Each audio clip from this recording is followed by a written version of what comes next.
네, 지난해 12월이었죠. 이대 목동병원에서 80여 분 만에 신생아 4명의 목숨을 잃은 사건.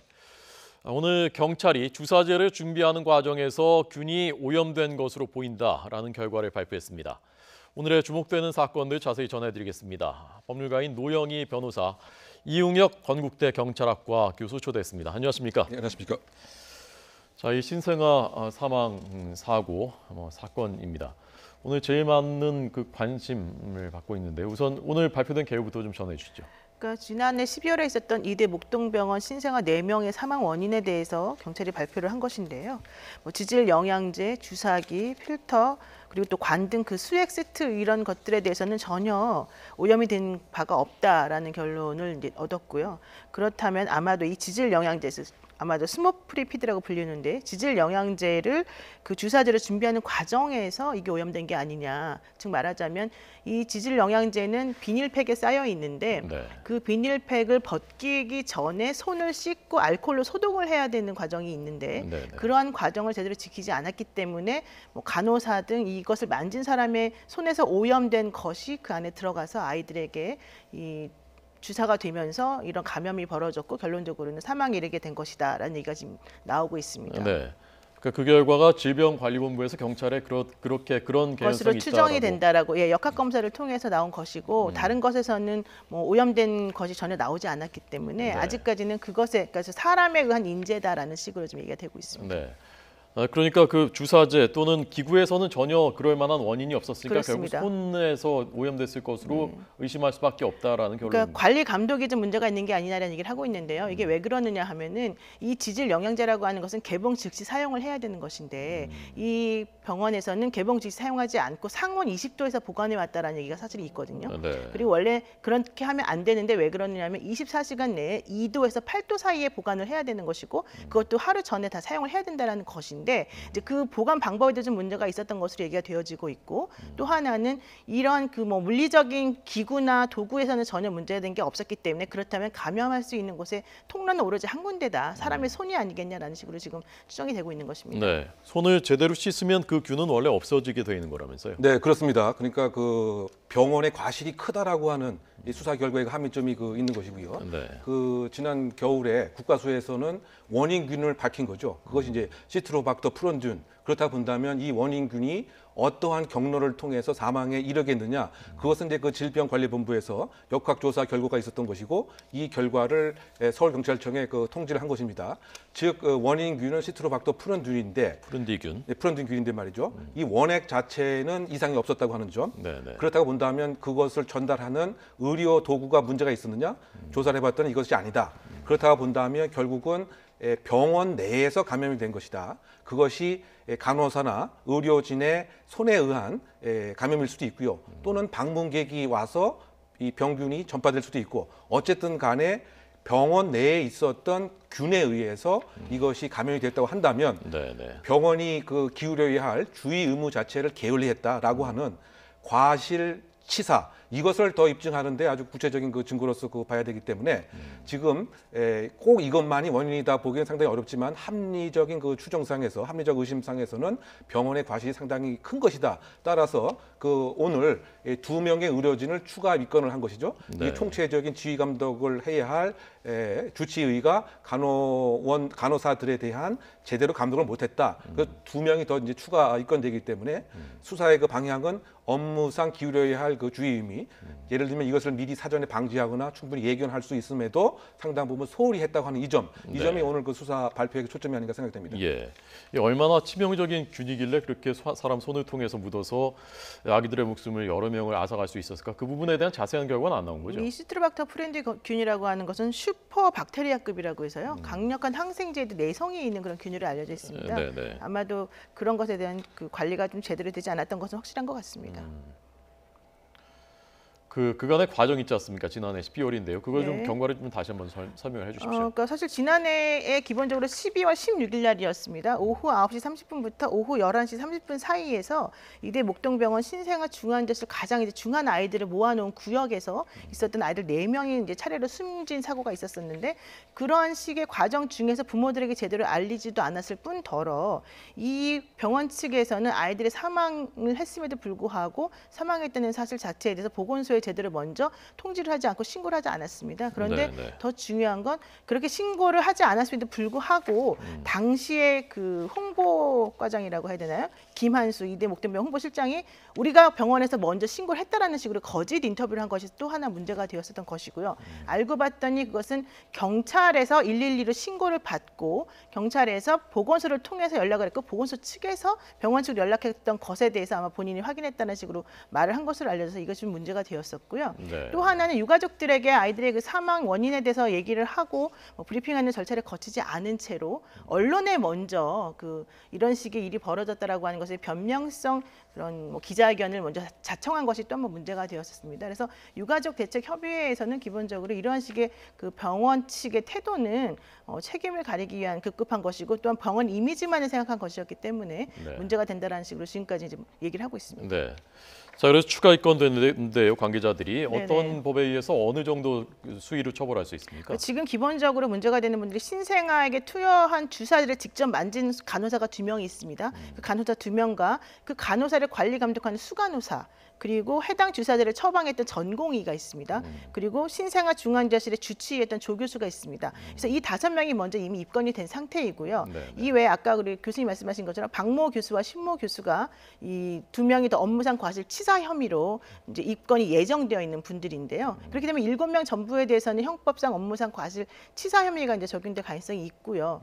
병원 측에 대해서는 실질적으로는 의료사고가 났다라고 해서 병원 측에 특별하게 어떤 제재를 가하기 좀 곤란한 상황입니다. 그래서 병원 측에 대해서는 관리 감독을 제대로 하지 않았던 것을 이유로 해서 유족 측에서는 민사적 손해배상 청구 소송을 할 수 있는데요. 그 사망한 날로부터 3년 그리고 그러한 일이 있은 날로부터 10년 이내에 청구를 할 수 있습니다. 그런데 이제 문제는 그 지난 2월 초에 전공의 협의회라는 게 있습니다. 대한전공의 협의회, 그러니까 인턴 레지던트 이런 분들을 말하는데 네. 그분들이 이제 모임을 가지고 전공의들에게 책임을 전가해서는 안 된다라는 얘기를 많이 하고 있습니다. 왜 그러느냐 하면은 이들 목동병원이 사고가 났을 당시에 5명의 전공의가 한꺼번에 사표를 낸 상태였거든요.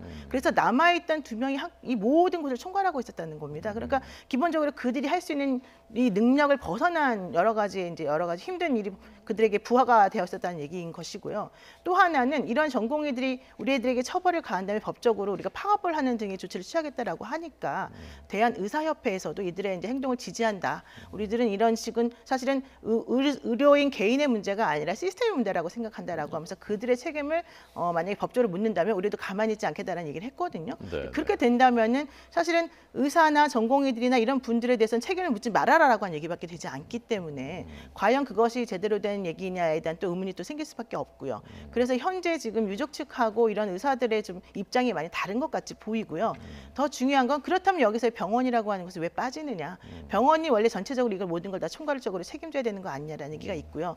또 이제 일반 네티즌들의 의견도 전공이라던가 뭐 그냥 주치의라든가 이런 분들이 사실 무슨 죄가 있냐 이런 얘기 하는 분들도 사실 있습니다. 그래서 아마도 이것은 좀 나중에 가보게 되면 정확히 밝혀지겠지만 아마도 간호사들하고 또 이제 의사들 간에 또 약간 분쟁으로 번질 가능성도 있지 않을까 이렇게 생각하고 있습니다. 네.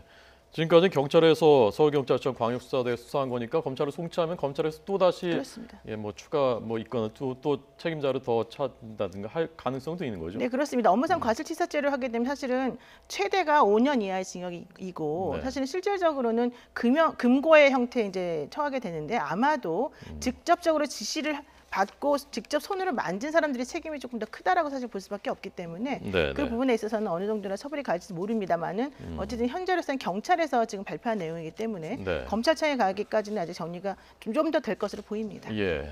어쨌건 이게 손 제대로 씻고 알코올로 소독하고 했으면은 90몇 % 이상 없앨 수 있는 균인데 기본적인 이제 지침을 지키지 않았고 이 반면 교사가 돼서 앞으로는 이런 일이 없어야 될 텐데 복지부가 그동안 실태 점검하고 대책 마련한다고 하지 않았습니까? 어디까지 왔습니까? 예, 근데 이대 목동병원이 과거의 평판은 좀 좋지 않았죠. 위생면에서 네, 그 벌레 수액도 발견이 되고요. 뭐 여러 가지 문제가 있었습니다. 어쨌든 이번 그 사례를 그 반면 교사로 삼아서 의료 관련 감염 종합 대책은 뭐 정부에서 마련한 것 같습니다. 그리고 그 구체적으로는 지금 그 이대 목동병원이 51개 항목과 관련돼서 인증과 관련된 항목에서 다 상중하에서 상으로 평가가 돼서 상당히 우수한 병원으로 이렇게 판정이 됐습니다. 네네. 그런데 이와 같이 사고가 난 다음에는 이와 같은 인증 자체를 그 해제하는 이와 같은 그 안 자체가 그 마련되어 있는 것 같고요. 네. 그리고 가장 그 문제가 될 수 있는 것이 그 의료 그 기구 중에서 그 인큐베이터인데 이게 상당히 그 노후화된 것이 상당히 그 많이 있습니다. 그런데 어떠한 인큐베이터는 언제 만들어졌는지도 알 수 없는 소위 말해서 그 제조일 미상도 상당히 많이 있기 때문에 이것을 정기적으로 점검하는 이와 같은 이제 안들이 나왔습니다. 그러니까 어떤 측면에서 본다고 한다면 좀 획기적이고 뭐 창의적인 안이라기보다는 지금에 있는 그 상태에서 뭐 위생 관리를 좀 더 뭐 강화한다든가 뭐 그런 쪽에 안에 불과한 것이 아닌가라고 생각이 되기 때문에 네. 그야말로 그 생명을 담보로 하는 어부를 하는 입장에서는 국내 입장에서 뭔가 좀 미흡한 것이 아니냐. 왜냐하면 이와 같은 일이 또 언제 그 발생할 수 있는 이와 같은 그 위험 부담이 있는 것 같고요. 그리고 지금 그 이대 목동병원에서도 사실상 10년 이상이 된 그 인큐베이터가 40% 이상이었고 또 20년 이상 된 것도 상당히 그 많았던 것입니다. 그러니까 결국은 의료 시설에 대한 얼만큼 적극적인 이제 투자가 있어야 되느냐 이런 부분도 사실은 사회적 공헌 측면에서 우리가 한번 생각을 해봐야 되는데 지금 그것이 지금 개선되고 있지 않다. 얼마 전에 그 논의가 됐던 간호사들의 퇴원 문화 뭐 이것도 결국은 이제 간호사들이 차지하는 인건비가 상당히 높다 보니까 인력적인 한계 때문에 그야말로 그 계속 정상적인 상태에서 교육을 하는 데는 한계가 있다 보니까 여러 가지 퇴원 문화의 문제도 있지 않았습니까? 어떻게 본다면 지금 그 이대 목동 그 병원도 병원의 그 이익 추구에 너무 매몰된 이런 것이 가장 큰 원인이라고 한다면 병원의 스스로의 그 자각 같은 것도 함께 있어야 실효적인 개선안이 되지 않나 생각해 봅니다. 지금 잠깐만 보충을 제가 해드리면요. 현재로서는 환자 안전법이라고 하는 것인데 그 14조에 의해서 그 실질적으로 이런 식의 안전 사고가 발생했거나 아이들이 사망했을 때 반드시 사망 사실을 신고하도록 되어 있는 규정이 없습니다. 그러니까 신고 사실 자체는 보건복지 그 병원의 자율 의사에 맡기도록 되어 있고요. 또 하나는 감염법의 예방 및 그 관리에 관한 법률에 의하게 되면은 감염병이 발생했을 때에만 신고하도록 의무가 되어 있는데 근데 그런 법률 조항을 좀 바꾸겠다라고 하는 움직임이 하나가 있는 거고요. 또 하나는 그 현재 2015년부터 2월 9일부터 2019년 2월 8일까지가 이 이대 목동병원이 감염 관리와 관련된 인증 분야에서 우수함이라고 하는 것을 받은 것인데 이거는 한 번 인증을 받게 되면 4년 동안 유효하고 이 인증을 취소할 수 있는 다른 별다른 게 없습니다. 인증 받을 때 신고한 내용이 잘못되지 않는 한은 인증을 취소할 수 없기 때문에 그와 관련해서도 중대한 과실로 환자가 사망하는 사고가 발생했을 때는 인증을 취소하는 내용으로 그 현재 그 개정법이 좀 추진되고 있는 것이고요. 그러니까 그러한 식으로 실질적인 뭐 개정안을 추진한다라고는 하는데 문제는 뭐냐면은 이번에 나온 것들 중에서도 환자 안전법 개정안 발의해서 중대 사고가 났을 때에 뭐 어떤 식으로든가 인증 취소한다는 내용이 나왔지만 그걸 지키지 않으면 과태료가 200만 원에 불과하거든요. 그러니까 그런 식으로 과연 이것이 실효성이 있는가라고 하는 문제도 또한 있습니다. 네. 저희 안타까운 희생을 계기로 해서 원칙과 기본으로 돌아가야 되겠고요. 미흡한 구조적인 개선들 그렇죠. 확실하게 이루어져야 되겠습니다. 자, 다음 사건은 그 정용화 씨 대학원 부정 입학에 대한 그동안 수사가 이뤄져 왔는데 수사 결과 어떻게 나왔습니까? 네, 그 결론적으로 보면 그 정용화 씨를 그 포함해서 그 업무 방해 그 혐의로 불구속 기소 의견으로 경찰이 검찰에 그 송치를 했습니다. 어떻게 본다면 그 최순실의 딸 정유라의 그 학사 비리, 학사 농단을 연상케 하는 것인데요. 네네. 그 내용의 핵심적인 것은 결국 학교 관계자 그 부처장이 하나의 그 브로커 역할을 해서 정상적으로 치러야 할 시험 자체를 안 치렀다. 즉 면접에 나타나야 되는데 면접에 나타나지 않은 것을 허위로 점수를 미리 정한 다음에 네네. 거기 심사위원으로 하여금 사인을 하게 하는 그야말로 그 적정해야 할 입시 절차가 그 와해된 이와 같은 그 사건인 거죠. 그래서 그 업무 방해 그 혐의로 6명이 지금 그 검찰에 기소 의견으로 송치된 사건입니다. 입니다. 네, 처음에는 그 면접을 안 갔는데 나중에 개별 면접은 했고 본인은 그게 정상 면접인 줄 알았다라고 했는데 개별 면접도 안 했었다는 겁니까? 예, 그 처음에 그 이제 변명은 예, 그 실습장 그 사무실에 와서 연습장에 와서 여러 가지 포트폴리오를 확인하는 것이 예, 면접의 한 과정으로 알았다고 이렇게 주장을 했지만 정경화 씨는 그런데 그와 같은 사실도 사실 없었던 것이죠. 그러니까 아예 그 면접 자체가 이루어지지 않았음에도 불구하고 네. 점수가 91점 이상이 지어져서 이 응시자 중에서 그야말로 그 수석 점수를 이제 받게 되었던 것이고요. 그 1차 첫 번 2016년도에는 여기에 참가했던 그 면접위원이 아니 면접이 안 나타났으니까 이건 0점 아니냐. 왜냐하면 그 시점이 그 정유라 씨의 그 학사 비리 농단이 되었던 시점이기 때문에 네네. 점수를 못 주겠다 0점을 했습니다. 예. 그래서 결국은 이제 불합격 처리가 되었는데 그 다음 전형에서는 이 그 학과장이 이 0점을 준 면접위원을 아예 배제시키고 네. 다른 후배 교수를 면접위원으로 놓고 점수 자체를 미리 다 작성한 다음에 네. 결국은 이제 승인을 받게 한 이 학사 비리 농단의 또 다른 사례였던 것이죠. 네. 입영 연기가 목적인 것으로 보인다는 게 이번 주목할 만한 부분이죠. 경찰 수사 결과에서. 네, 그 경찰에서는 그럼 과연 이와 같은 동기가 무엇인가라고 하는 점에서 2016년 그 8월달에 입영 통지서가 나왔었고, 네. 그런데 그 시점에서 입영을 연기하기는 하는 목적이 아니었겠냐 이렇게 보고 있습니다. 다만 그렇다고 본다면 이 병역 면탈, 그 병역법 위반의 혐의도 있긴 하지만 그것을 입증하는 데 상당 부분 많은 한계가 있죠. 네, 그래서 네. 병역법 위반 혐의는 적용치 않고 업무 방해 혐의만 적용한 것 같고요. 다만 그 정영화 씨 입장 그것이 아니었다. 내가 지금 종사하고 있는 이 신음악과 이론적인 접목을 하기 위해서 학구열 때문에 박사 과정에 이렇게 응시를 했다라고 얘기를 하고 있지만, 근데 그럼에도 불구하고 그 면접일 자체에 아예 나오지 않은 것은 설명을 못 하고 있는 것이기 때문에 네, 그와 네. 같은 가능성은 상당 부분 있지 않는 거라고 하는 추정을 하고 있는 상태입니다. 네. 자, 미투팝은 확산되고 있는데요. 남궁현 씨 꽤 잘 알려진 대중음악인이지 않습니까? 여러 폭로들이 잇따르고 있다면서요? 그러니까 남궁현 씨는 이제 드러머로 활동을 하고 있는 분이고 이 사람이 이제 그룹 신하위 혹은 그룹 백두산이라는 곳에서 이제 활동을 했던 분으로 알려져 있고 사실 상당히 그동안에 평이 좋았던 분인데 그 본인에 대해서 이제 A 씨가 남궁현 씨가 자신의 집으로 와서 옷을 벗으라라는 식으로 발성 연습을 시켜주겠다라는 식의 추행을 했다라는 얘기를 하고 나니까 네네. 그런 사실이 이제 없다라고 얘기를 했거든요. 그러니까 그런 사실이 없다라고 얘기를 하니까 그 이후에 추가 폭로들이 계속 나오고 있는 상황이고요. 또한 그런 사실이 없다라고 하니까 그 A 씨가 나에게 와서 회유까지 해놓고 왜 거짓말을 하느라고 하는 얘기를 하면서 결과론적으로 사건이 좀 더 확대되고 있는 상황입니다. 네. 근데 A 씨의 주장에 의하면 본인에게 자신의 집으로 불러서 옷을 벗어보라고 강요를 했고 그와 같은 식의 강요한 이유 중에 하나가 너의 뭐 목소리라든가 이런 것들을 조금 더 좋게 해주기 위해서 발성을 시키는 것이다라고 얘기를 했지만 실제 그런 식의 발성 연습을 시킨다는 얘기는 들어보지 못했다라는 얘기였었고 네, 여기에 대해서 남궁현 씨의 부인이 전화를 걸어와서 우리 좀 한번 살려달라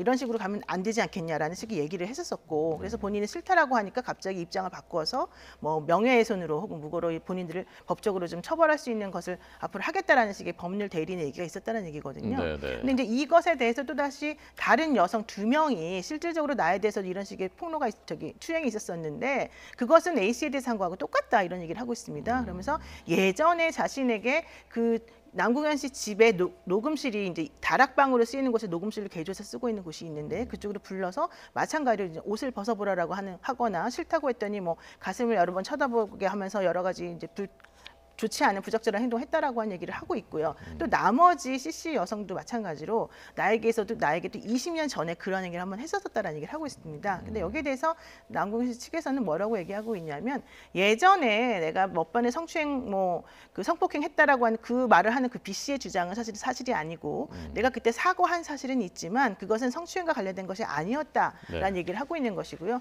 또 지금 화면에 나오고 있는 CC와 같은 경우에는 20여 년 전 바지 벗으라는 요구 받았다는 얘기에 대해서는 전혀 사실 무근이다라는 식으로 얘기를 하고 있습니다. 네. 그러면 어떻게 됩니까? 이렇게 서로 진술이 엇갈릴 때 그 다음에는 어떻게 수사를 어떻게 할 수 있습니까? 기본적으로 이제 이 성범죄 관련된 수사의 그 한계점이 그 두 사람이 그 폐쇄적인 공간에 있기 때문에 직접적인 증거를 확보하는 데 많은 한계가 있는 어려움이 분명히 있습니다. 그런데 만약에 그 피해자가 상당히 다수이고 네. 진술한 내용이 그 일관되고 피해 당사자만이 알 수 있는 구체적인 내용이라고 한다면 사실상 그 수사가 계속 그 진행이 돼서 기소도 그 가능합니다. 물론 그 직접적인 증거가 있는 것만큼 재판관의 심증 형성은 상당히 약할 수가 있지만 그럼에도 불구하고 그와 같은 이제 그 다수의 진술 증거에 의존을 해서 수사가 그 이루어질 수밖에 없는 이런 그 상황으로 봐야 될 것 같고요. 지금 그 진술한 내용들을 보면 상당히 일관된 그 방식으로 수법이 좀 진화 발전한 것은 아닌가? 바꿔 얘기하면 그 옷을 벗으라는 요구를 자신의 그 집에 있는 공간에서 발성 연습을 하나의 그 빌미로 했다고 하는 점. 그리고 이제 지금 2명의 피해자가 나왔지만 이 이상의 그 피해자의 그 진술을 확보하는 이와 같은 방식으로 수사가 그 진행되리라고 생각이 되고요. 네. 또 그 최근에 있어서 다른 녹취라든가 이런 또 증거가 나올 가능성도 그 배제는 할 수가 없는 것이기 때문에 수사기관이 어떠한 의지를 갖고 있느냐도 잠재적 피해자의 새로운 제보라든가 뭐 폭로 등을 하나의 그 자료로 해서 수사가 진행되지 않을까 생각됩니다. 네. 이게 2013년에 친고죄가 폐지됐고요. 네. 그러면 그 전이라 하더라도 상습 강제추행죄로 처벌할 수 있다고 하는데 이 경우에는 어디에 해당하는 겁니까? 근데 상습이라고 하는 거는 원래 없었었는데요. 이게 2010년도 이후에 사실은 만들어졌습니다. 네네. 그래서 성폭행에 있어서도 상습이라고 하는 것은 인정이 된다라고 한다면 고소기간하고 상관없이 처벌할 수 있다라고 하는 이제 그런 법률 조항이 생겼다는 것인데요. 여기에 대해서 만약에 이 남궁현 씨 같은 경우에 20년 전에 지금 그런 일을 당했던 사람이 하나 나타나고 네네. 8년 전에 뭐 그런 일이 있었던 사람이 나타나고 있지 않습니까? 근데 20년하고 8년하고도 현재까지는 사실 시간 간격이 너무 이제 크기 때문에 이런 종류를 가지고 상습이라고 인정하기 조금 불가능합니다. 그렇지만 예컨대 뭐 이윤택 씨라던가 아니면 명지 전문대에서 있었던 그 박모 학과장 같은 경우에는 상습정이 충분히 인정이 되거든요. 그래서 그런 분들에 대해서는 2013년 6월 이전에 있었던 범행에 대해서도 상습성을 인정해서 얼마든지 처벌이 가능할 것으로 지금 보이고요. 네. 그렇지 않고 지금 이 남궁현 씨라던가 혹은 뭐 곽두원 씨라던가 아니면 오다수 씨라던가 지금 혐의 사실을 부인하고 있는 분들에 대해서는 그 관련자들의 진술이 조금 더 나오고 객관적인 증거가 확실히 좀 나와 주어야지만 조금 가능한 부분이 있습니다. 다만 아까 말씀하신 것 중에서 남궁현 씨 같은 경우에는 그 피해를 입었다고 하는 여성들의 패턴이 사실 똑같습니다. 그렇게 될 경우에는 구체적이고 일관적인 진술을 피해자들이 계속해서 한다면은 그 당사자인 남궁현 씨가 부인을 한다 하더라도 현재로서는 피해자들의 말이 좀 더 신빙성이 있다라고 보는 거고요. 그런 상황을 가지고서 추행이 인정된 경우가 사실 상당히 많습니다. 그 2010년 이전 것도 인정된다 말씀이십니까? 근데 아마 2010년도부터 이 상습의 성폭행이 생겨났기 때문에 그 전의 것에 대해서는 아마도 좀 안 되지 않을까 생각하는데요. 그건 네. 좀 법률 규정을 좀 더 확인을 해봐야 될 것 같습니다. 네. 자, 끝으로 이게 그 특히 성추행은 굉장히 처벌이 가볍고 성폭력으로 기소돼도 징역형은 22%밖에 안 된다고 하는 그 부분에 대한 견해는 어떠십니까? 일반적으로 그 이제 형사사법이 그 남성이 상당히 그 많이 있고요. 물론 최근에 그 여성 법조인도 많이 등장하지만 네. 그것은 결국은 이제 그 남성 우유적 생각을 많이 갖고 있기 때문에 추행의 그 범위와 그 한계를 상당히 좁게 해석하는 이런 것 때문에 사실은 그 기소도 40%뿐이 안 되고 징역형을 받는 것도 20%에 불과하다. 더군다나 신고되는 것은 8%에 불과합니다. 이런 걸 다 따져본다고 한다면 네네. 실질적인 징역형을 받는 경우는 아주 그 극소수에 불과한 것이다. 그래서 그 처벌의 강화 뭐 이런 것도 지금 다시 한번 살펴볼 필요가 있지 않나 생각이 듭니다. 네. 자, 오늘 주목받는 사건들 이웅혁 교수님, 노영희 변호사님 잘 들었습니다. 고맙습니다.